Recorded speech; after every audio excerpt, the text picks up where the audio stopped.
what's the abomination of desolation? Jesus says we need to understand this. Matthew 24, verse 15. Is it the Sunday law in the United States? I leave up to you who will answer first, okay?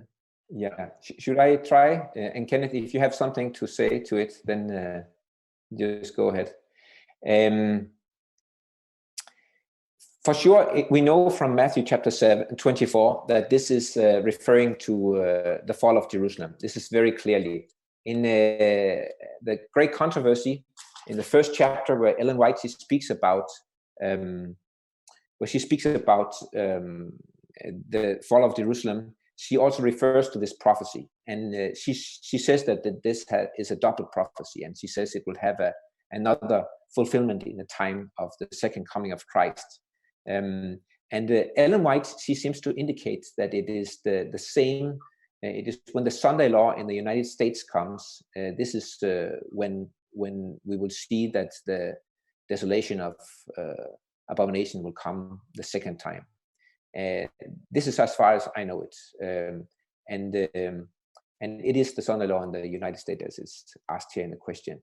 To give all the quotes for that, I would suggest you go to Last Day Events, and in Last Day Events you can find the quotes there where she speaks about this. And she says also that immediately after the Sunday law in the United States has come, she says this will be because of its national apostasy, then just after this it will be national ruin. And we do not know exactly what she means there, but it seems that she is indicating that it will be totally economic crash.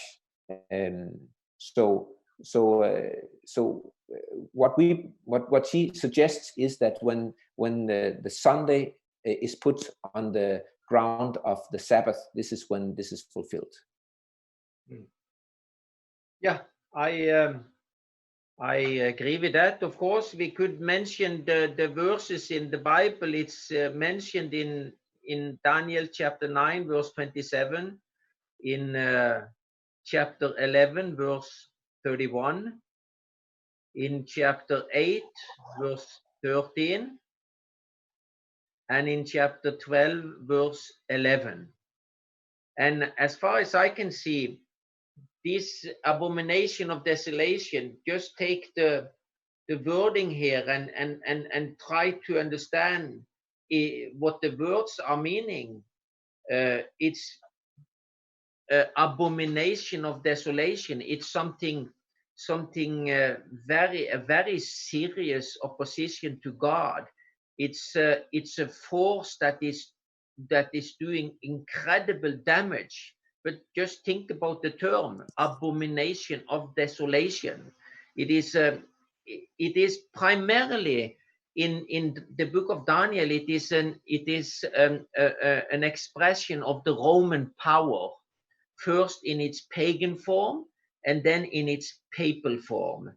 So the prophecy in Matthew chapter 24, where Jesus speaks about this is also evidence that the book of Daniel is a prophecy about the future, prophecies that go beyond the time of Jesus Christ. So Jesus is confirming the book of Daniel as a prophetic book, but Jesus is thinking about the Roman power that made that desolation of Jerusalem. Later on, when it developed into a Christian church, this desolation, we see it as the papal church.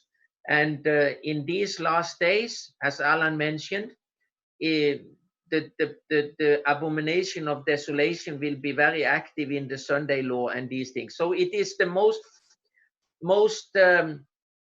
incredible opposition to God's work in this world. It is some really evil forces it represents.